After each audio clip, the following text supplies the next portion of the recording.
Most people take their fridges for granted, but life would be very different without them. Probably the earliest record of artificial cooling comes from ancient Egypt, where there are records of slaves being employed to fan earthenware pots. That was the same idea as this, the earthenware milk cooler. You put water in the dish down below, and that keeps this cover wet, and it's the evaporation of the water that cools the milk inside.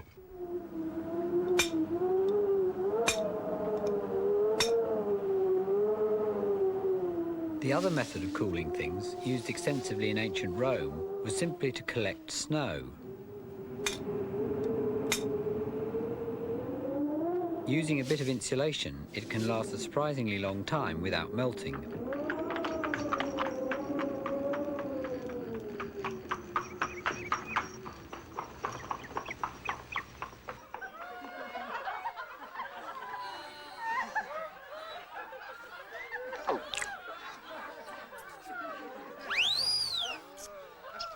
The Romans not only cooled their wine, but they also made ice cream. By the 19th century, various other liquids had been discovered that evaporated much faster than water, like alcohol. If I dab some on my hand, the cooling effect is quite noticeable. It's evaporating so fast, my hand's almost dry already.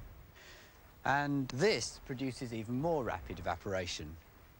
It had been discovered that various gases, when they're compressed, can condense into liquids. And in fact, this is carbon dioxide in this cylinder, and under pressure, it's actually a liquid at room temperature. If I open the valve, it'll shoot out of this pipe and evaporate very rapidly back to a gas, and the cooling effect is quite dramatic.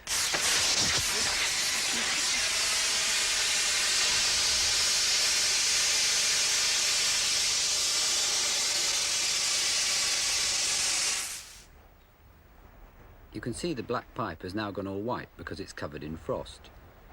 If this gas was collected and compressed again, it could be condensed back to a liquid and a sort of cycle could be established. And this is exactly the principle of the modern fridge. The liquid under pressure escapes through the restriction valve. As it evaporates to a gas, the pipes get very cold. The gas is piped back to a pump where it gets compressed and heated. The hot gas then cools and condenses back to a liquid, still under pressure. The cycle then starts all over again. The first patent for a machine like this was granted in 1834 to Jacob Perkins. At the time, Perkins' invention was not greeted with much interest because there was already a well-established natural ice industry.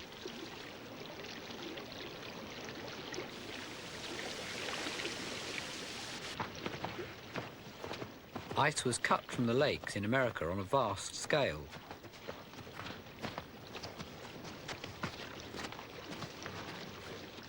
By 1890, it was harvesting 25 million tonnes a year. Britain imported over 500,000 tonnes, partly from America and partly from Norway. It was stored in giant wooden ice houses where it could last all summer. This ice was delivered about twice a week by the icemen. They put it into these domestic ice boxes.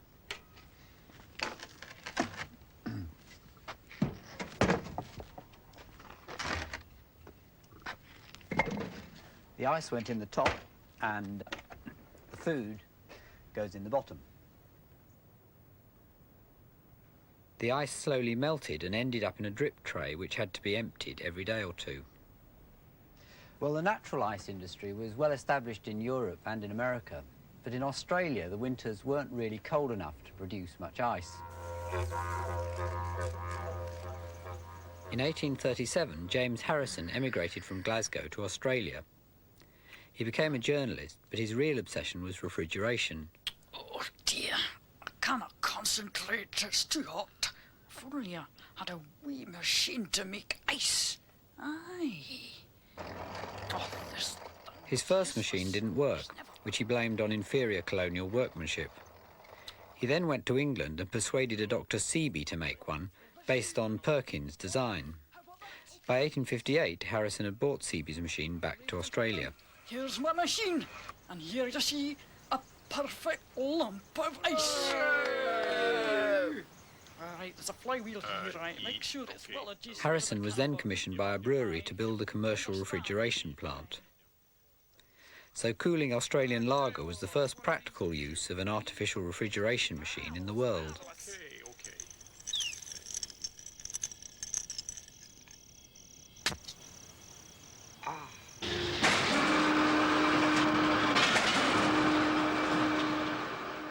Ice factories soon opened up in England in competition with the natural ice warehouses.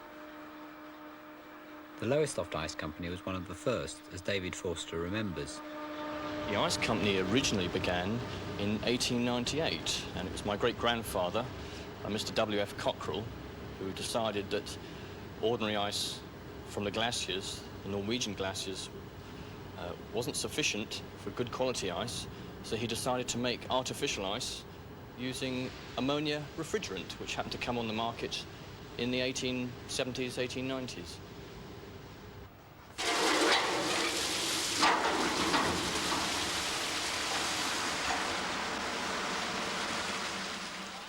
Water is placed in the ice moulds, which are then lowered into the giant brine tank.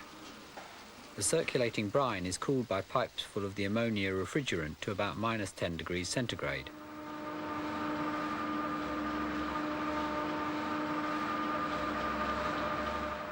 The brine tank is vast, the size of a public swimming pool.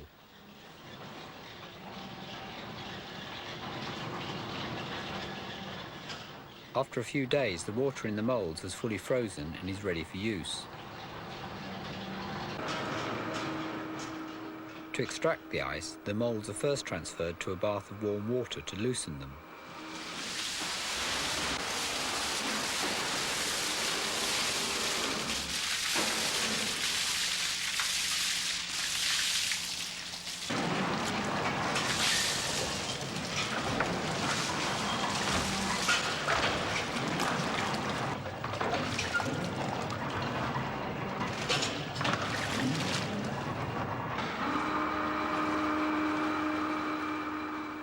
Although this process looks very impressive, today there are much quicker and cheaper methods of making ice. Block ice is now really obsolete, and this is actually the last lift.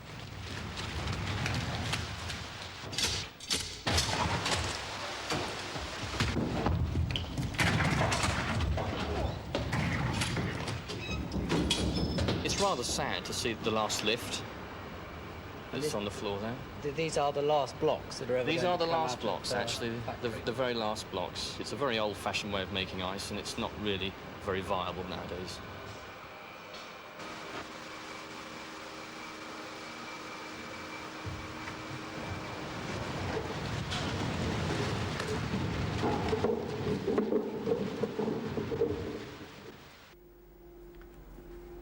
This is the engine room of the ice factory, and it's basically a series of large motors and compressors where the ammonia is compressed that provides the refrigeration to cool the brine tanks.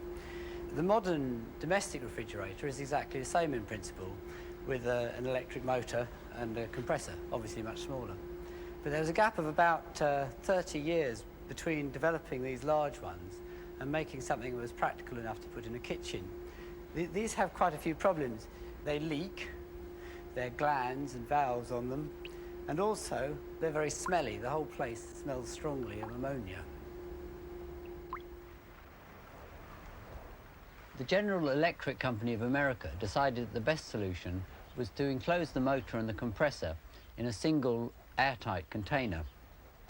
Their first model appeared in 1926, and they advertised it as being so utterly reliable, so utterly dependable, that we've been able to enclose all the moving parts in walls of steel.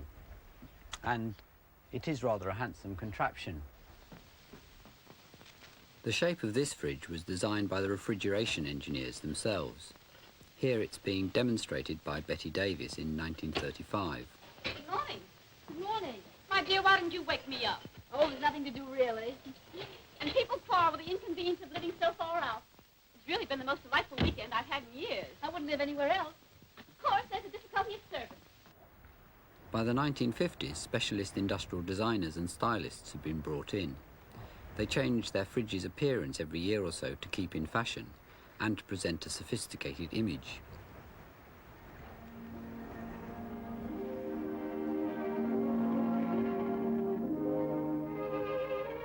And behind the separate refrigerator door, brand new for '57, scientifically planned illumination in the interior.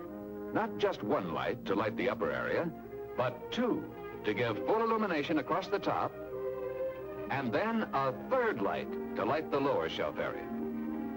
Simply take the handy tray and place it in the ice ejector. Then pull down on the handle. That's all. No pushing, no shoving. Simple, effortless. The handle does all the work for you. Ice cubes in a basket. Just like that. And cubes always stay separate and free from each other. It's new, it's exclusive for 1957. And how's this for convenience? The new juice can dispenser that drops a new can in place as soon as you remove one.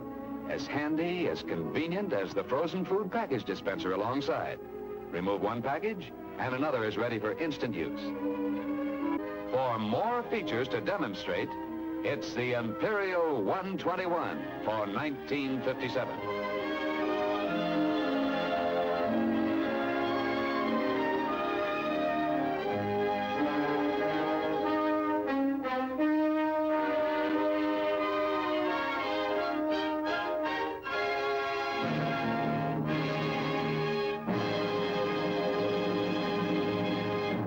The modern fridge really is exactly the same as this one. It looks a bit different because the pipes and the motor and the compressor are now rather more discreetly put at the back of the fridge, the motor down here and the pipes up the top. Here we've cut the pipework circuit out of a modern fridge. This is the ice box, which is also the evaporator coil, pressed out of 2 sheets of aluminium. This is the sealed unit that contains the motor and compressor, and the hot gas comes out here and it's cooled and condensed back to a liquid in these pipes at the back. Well, you can't actually see what's going on inside the evaporator, so Rex and I built this model in which we've replaced the evaporator by this glass jar. This is the liquid going into the evaporator here, and it's evaporating inside the jar and returning to the compressor as a gas. I can feel the jar getting cold, and the coils at the back are getting quite hot. The flow is controlled by this valve, just like the valve on the carbon dioxide cylinder. And in fact, early fridges had valves just like that, but we've been having great troubles to get the setting on the valve right. It tends to freeze up completely. In modern fridges, the valve has been replaced by a fine capillary tube. This has the same effect of restricting the flow. And to stop it freezing up, the tube runs up alongside the warmed gas coming back down again into the compressor. Various gases have been tried as refrigerants, but most were too toxic, corrosive or inflammable. Carbon dioxide itself is nearly ideal, but it has a rather strange property.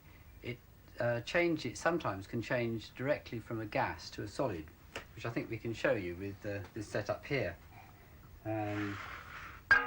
If we, I'll do that if you turn it on.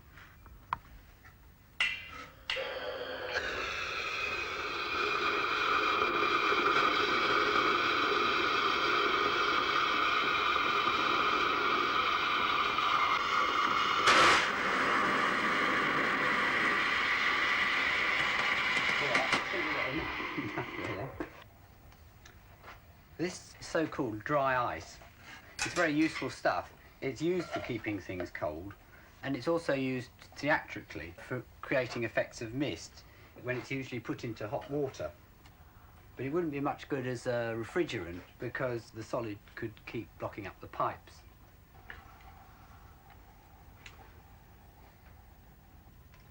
Today, most refrigerants are fluorocarbons. These are the same as the chemicals that are used as propellants in aerosol cans. They're ideal except for the hole they're making in the ozone layer. There are only a few ounces in each fridge, but there are a lot of fridges in the world, and all the fluorocarbon escapes whenever a fridge is scrapped. We've cut the weld off this sealed unit so that you can see what's inside. Most of it is really the motor. It all sits on these 3 springs, which reduce the noise, and it sits in a puddle of oil, so that even on an old fridge, the whole thing looks almost brand new. Outside, the motor is connected to a bit of electrical gear. There's one device that gives the motor an extra kick to start it up, and another device to stop it if it gets too hot. The compressor itself is really a little tiny lump that fits on the end. If I turn the motor round, I think you can see the piston going up and down. It's all very solidly made, because in the life of a fridge, it goes round several thousand million times. Inside, there are 2 reed valves, which let the refrigerant in one side and out the other. On this model, if we start it up, start the compressor going, you can see the piston flies up and down at a fair rate, and the refrigerant comes in one side and is pushed out the other side. Fridge compressors have a variety of other uses. They're often used as compressors for airbrushes, and they're even used by dentists sometimes, connected to the pipe that sucks the saliva out of your mouth. Compressors and compressed air actually have all sorts of uses.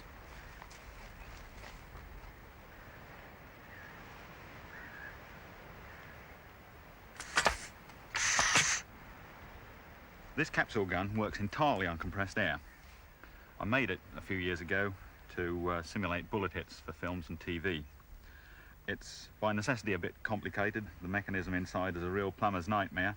Here you've got a reciprocating cylinder which actually drives the bolt forwards and backwards. When the capsule is put inside the breech and it goes to full extremity forward, it fires compressed air down the barrel. It fires many types of capsule. This one as a blood capsule, and it would simulate a blood hit. And of course these little fellows, which are actually explosive capsules, and they give us a shower of sparks and a mild explosion when they hit.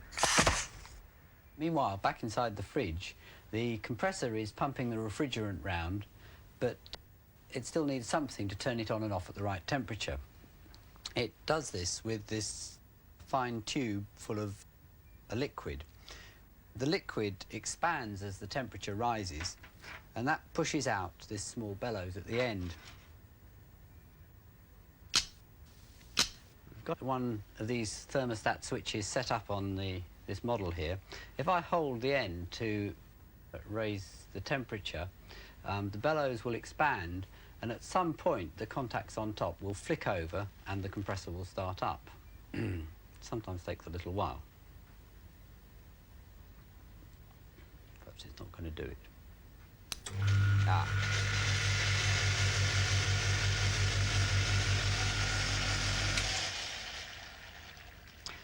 Well, of course, the thermostat switch also has a dial on it to adjust the temperature that the compressor comes on. It does this by moving the contact arm.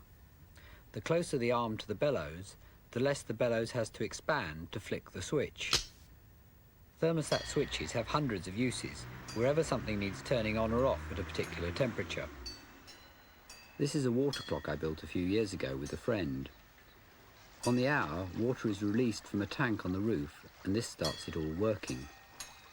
It was important to stop the water freezing on the way down, so we fitted this thermostat to turn everything off whenever the temperature falls too low.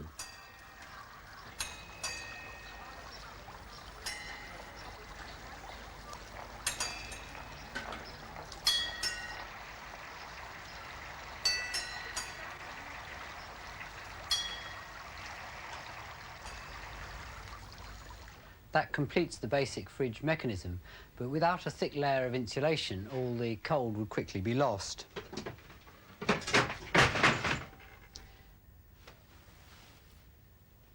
This fridge has a blanket of fiberglass, just like roof insulation. Old fridges used to have massive door handles and massive hinges that could apply a large closing force, and this squashed the rubber seal all round the door into contact with the frame. To apply enough force, the whole fridge had to be very strongly made. An elephant weighing over 4 tons was to stand on top of this new Frigidaire, and it must not show any signs of strain under this tremendous load. Will it take it? Can this new Frigidaire stand up under such terrific punishment? Those were the questions that flashed through everyone's mind.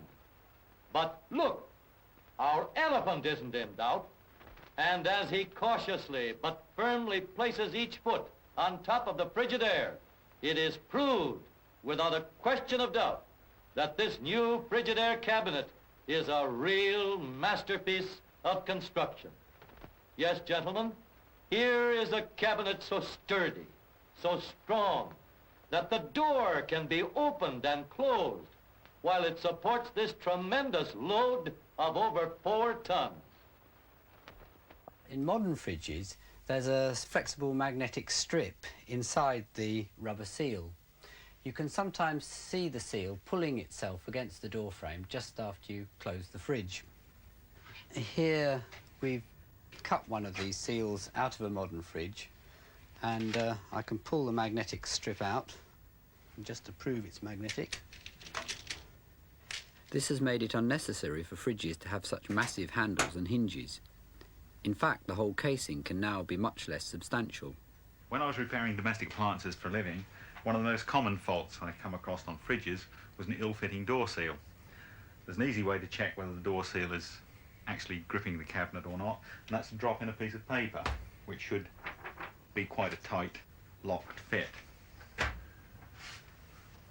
And here, as you can see, there's a gap.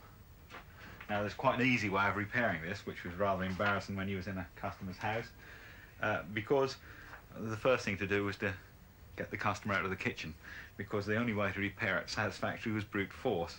So you used to very subtly ask her for the guarantee or something like that, so she went away to look at it, and then you repaired it by merely putting your foot against the bottom and pulling like blazes, and you'll find that the door then fits. As you can see, that's grip. And of course, most people wouldn't like things like that done to their refrigerator. The most inadequate and flimsy parts of a modern fridge must be the doors. The plastic cracks up, the bottle stays pop out, and the icebox door has to take an immense strain every time you try and open it when the thing's iced up. In fact, I suspect that broken doors are the most common reason why fridges are thrown away. But perhaps I'm being too critical. A recent Which survey found that fridges were about the most reliable of our household machines. And certainly every single one of the fridges that we got for this programme from the scrapyard was still in working condition. It has been said that the weakest part of all machines and computers is their interface with the outside world.